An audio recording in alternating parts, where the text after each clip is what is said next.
ଜୀବନରେ ନିଜକୁ ଏମିତି ବନାଅ କି ଯେଉଁଠି ତମେ ନଥିବ ସେଇଠି ଲୋକେ ତମକୁ ମନେ ପକାଇବେ, ଆଉ ଯେଉଁଠି ତମେ ପହଞ୍ଚିବାର ଥିବ ଲୋକେ ତମର ଅପେକ୍ଷା କରିଥିବେ। ନମସ୍କାର, ମୁଁ ଦେବାଶିଷ। ପୁଣି ଥରେ ମନରେ ଉତ୍ସାହ ଭରିଦେଲା ଭଳି ଏକ ସୁନ୍ଦର କାହାଣୀ। ଏହି କାହାଣୀଟି ହେଉଛି ଗୌତମ ବୁଦ୍ଧ ଆଉ ତାଙ୍କ ଶିଷ୍ୟ ଆନନ୍ଦଙ୍କର। ଏ ସେଇବେଳର କଥା ଯେତେବେଳେ ବୁଦ୍ଧଦେବଙ୍କର ବୟସ ହୋଇଯାଇଥାଏ। ବୟସର ଅପରାହ୍ନ ସମୟ, ତଥାପି ମନର ବଳ ଆହୁରି ସତେଜ ରହିଥାଏ। ସେତେବେଳେ ମଧ୍ୟ ସେ ଗାଁରୁ ଗାଁକୁ, ସହରରୁ ସହରକୁ ଯାଇ ପ୍ରବଚନ ଦେଉଥିଲେ। ଥରେ ନିଜ ଶିଷ୍ୟ ଆନନ୍ଦଙ୍କ ସହିତ ଏକ ଦୂର ଜାଗାକୁ ଯିବା ପାଇଁ ବାହାରିଥିଲେ। ରାସ୍ତା ବହୁତ ଦୂର ଥିଲା, ଚାଲି ଚାଲି ପାଦ ଥକି ଯାଉଥାଏ। ତଥାପି ଶିଷ୍ୟ ଆନନ୍ଦଙ୍କୁ ଲଗାତାର ପ୍ରେରଣା ଦେଉଥିଲେ, କିଛି କଥା ନାହିଁ, ଆଉ ଅଳ୍ପ ସମୟ ପରେ ପହଞ୍ଚିଯିବା। ଗୋଟି ଗୋଟି ପାଦରେ ଆଗେଇ ଚାଲିଥିଲେ, ଥମିବାର ନାଁ ନାହିଁ। ଯାଉ ଯାଉ ଦେଖିଲେ ବିଲରେ ଜଣେ ଲୋକ କାମ କରୁଛନ୍ତି। ଆନନ୍ଦ କହିଲେ, ଗୁରୁଜୀ, ଥରେ ୟାକୁ ପଚାରିଦିଏ ଆଉ କେତେ ଦୂର ବାକି। ଗୁରୁବର କହିଲେ, ଠିକ୍ ଅଛି, ପଚାରି ନିଅ। ପଚାରିଛନ୍ତି ସେହି ଲୋକ ଜଣକୁ, ଆଜ୍ଞା, ଆମେ ଏହି ସ୍ଥାନକୁ ଯିବାର ଅଛି, ଏଇଠୁ ଆଉ କେତେ ଦୂର ବାକି? ସେ ଲୋକ ଜଣକ କହିଛନ୍ତି, ବାସ୍ ଆଉ 2 କିଲୋମିଟର ହବ। ପହଞ୍ଚି ତ ଗଲଣି, ଆଉ ଅଳ୍ପ ବାକି। ଗୌତମ ବୁଦ୍ଧ ସେହି ଲୋକ ଜଣକୁ ଦେଖି ଟିକେ ହସି ଦେଇଛନ୍ତି, ଆଉ ସେ ଲୋକ ଜଣକ ମଧ୍ୟ ମୁରୁକି ହସିଛନ୍ତି। ଏମିତି ସେମାନେ ଆଗେଇ ଚାଲିଛନ୍ତି। ଆନନ୍ଦ ଭାବିଛି, ଇଏ କ'ଣ ଚାଲିଛି? ଚାଲି ଚାଲିକି ପାଦ ଥକିଗଲାଣି, ଅଥଚ ଗୁରୁଦେବଙ୍କର ହସ ବାହାରୁଛି। ସେମାନେ ପୁଣି ଆଗକୁ ଚାଲିଛନ୍ତି। ଆହୁରି ପାଖାପାଖି 2 କିଲୋମିଟର ଅତିକ୍ରମ କରି ଯାଇଛନ୍ତି। ଆନନ୍ଦକୁ ଏଥର ଆହୁରି ଥକା ଲାଗୁଥାଏ। କହିଛି, ଗୁରୁବର, ଆଉ ଆଗକୁ ଯାଇ ହବନି, ଏଇଠି ବିଶ୍ରାମ କରିବା। ନା କାହାକୁ ଆଉ ଥରେ ପଚାରିଦେବା କେତେ ଦୂର? ଦେଖିଛନ୍ତି ବାଟରେ ଜଣେ ବୁଢ଼ୀ ଲୋକ ମୁଣ୍ଡରେ କିଛି କାଠ ଖଣ୍ଡ ନେଇ ଏଇଆଡ଼କୁ ଆସୁଛନ୍ତି। ପଚାରିଛନ୍ତି, ମାତାଜୀ, ଆମେ ଏହି ସ୍ଥାନକୁ ଯିବୁ, ଆଉ ଏଇଠୁ କେତେ ଦୂର ବାକି? ବୃଦ୍ଧା ଜଣକ କହିଛନ୍ତି, ଆଉ ଅଳ୍ପ ବାଟ, ତୁମେ ତ ପହଞ୍ଚି ଗଲନି, ଏଇ 2 କିଲୋମିଟର ପାଖାପାଖି ହବ। ଏତିକି ଶୁଣିଛନ୍ତି ଗୌତମ ବୁଦ୍ଧ ମୁରୁକି ହସିଦେଲେ, ଆଉ ସେ ବୁଢ଼ୀ ଜଣକ ମଧ୍ୟ ହସି ଦେଇକି ଚାଲି ଯାଇଛନ୍ତି। ହେଲେ ଆନନ୍ଦ କିଛି ବୁଝିପାରୁନଥିଲେ, ଇଏ କ'ଣ ହେଉଛି। ଗୁରୁଜୀ କହୁଛନ୍ତି, ଆମେ ପହଞ୍ଚି ଗଲୁଣି, ଆଉ ଅଳ୍ପ ବାକି। ପୁଣି ସେମାନେ ଆହୁରି ଆଗେଇ ଚାଲିଛନ୍ତି। ଆହୁରି ବି 2 କିଲୋମିଟର ଅତିକ୍ରମ କରିଗଲେ। ତଥାପି ରାସ୍ତା ଶେଷ ହେଉନଥାଏ। ଏଠି ପାଦ ଆଉ ମାଟିରୁ ଉଠୁ ନଥାଏ। ତଥାପି ଆଉ ଅଳ୍ପ ବାକି ଅଛି, ଆମେ ପହଞ୍ଚିଲେ ସେଠି ବିଶ୍ରାମ କରିନେବୁ। ଏତିକି ଆଶା ନେଇ ଗୋଟି ଗୋଟି ପାଦରେ ଆଗେଇ ଚାଲିଛନ୍ତି। ଏତିକି ବେଳେ ସେଇ ରାସ୍ତାରେ ଆଉ ଜଣେ ଲୋକ ଆସୁଥିବାର ଦେଖିଛନ୍ତି। ଆନନ୍ଦ ପଚାରିଛନ୍ତି, ଆଜ୍ଞା, ଆମେ ଏହି ସ୍ଥାନକୁ ଯାଉଛୁ, ଏଇଠୁ ଆଉ କେତେ ଦୂର? ବ୍ୟକ୍ତି ଜଣକ କହିଛନ୍ତି, ଏଇ ପହଞ୍ଚି ତ ଗଲେଣି, ଆଉ ଅଳ୍ପ ମାତ୍ର ବାକି।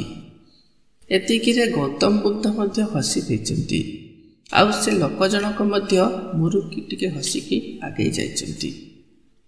ଆନନ୍ଦ ଏଥର ପୁରାପୁରି ଥକି ପଡ଼ିଛି।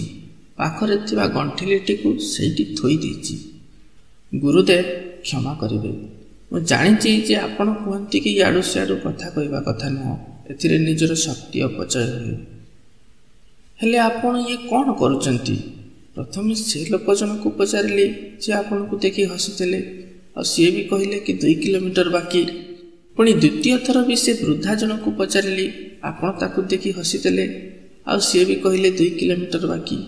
ପୁଣି ତୃତୀୟ ଜଣକୁ ବି ପଚାରିଥିଲି ତ, ସିଏ ବି ସେଇ ସମାନ ଉତ୍ତର ଦେଇଥିଲେ। ଏମିତି କହି କହି ଆମେ କେତେ ଦୂର ଆଗେଇଲେଣି, ବାଟ ତ ସରିବାର ନାଁ ନେଉନି। ମୋ ଦ୍ୱାରା ଆଉ ହେବନି, ମୁଁ ଆଉ ପାଦେ ବି ଆଗେଇ ପାରିବିନି। ଆଉ ଆପଣ ଯେ ଏମିତି ସମସ୍ତଙ୍କୁ ଦେଖି ହସି ଦେଉଛନ୍ତି, ଏହାର ବା କାରଣ କ'ଣ? ମୋତେ ଟିକେ ବୁଝେଇ କୁହନ୍ତୁ।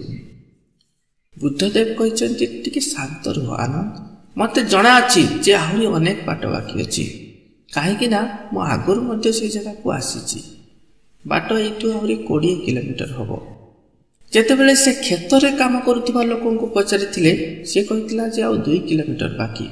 କିନ୍ତୁ ମୁଁ ଜାଣିଛି ଯେ ବାଟ ଆହୁରି ବହୁତ ବାକି, ସେଇଥିପାଇଁ ମୁଁ ତାକୁ ଦେଖି ହସି ଦେଇଥିଲି। ଆଉ ସିଏ ମଧ୍ୟ ଏଇଥିପାଇଁ କହିଥିଲେ କି ଆମକୁ ଉତ୍ସାହିତ କରିବାକୁ ଚାହୁଁଥିଲେ।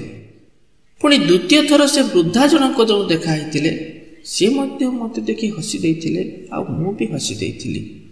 ବୁଢ଼ୀ ଜଣକ ମଧ୍ୟ ଜାଣିଥିଲେ ଯେ ଆମେ ଥକି ଯାଇଛୁ, ଆଉ ସିଏ ଆମକୁ ଉତ୍ସାହିତ କରିବା ପାଇଁ ଏମିତି କହିଥିଲେ।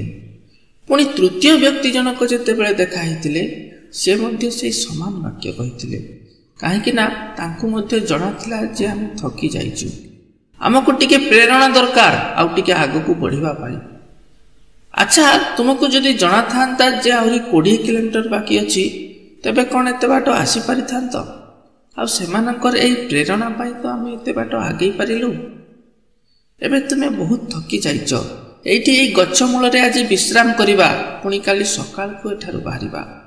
କିନ୍ତୁ ଆଜିଠାରୁ ଏଇ ଗୋଟିଏ କଥା ତୁମେ ସବୁବେଳେ ମନେ ରଖିଥିବ, ଯେତେବେଳେ ବି ଅବସର ମିଳୁଛି ଅନ୍ୟକୁ ସବୁବେଳେ ପ୍ରେରଣା ଦେବାକୁ ଚେଷ୍ଟା କର, ତାକି ସିଏ ମଧ୍ୟ ଜୀବନ ରାସ୍ତାରେ ଆଉ ପାଦେ ଆଗକୁ ବଢ଼ିପାରୁ।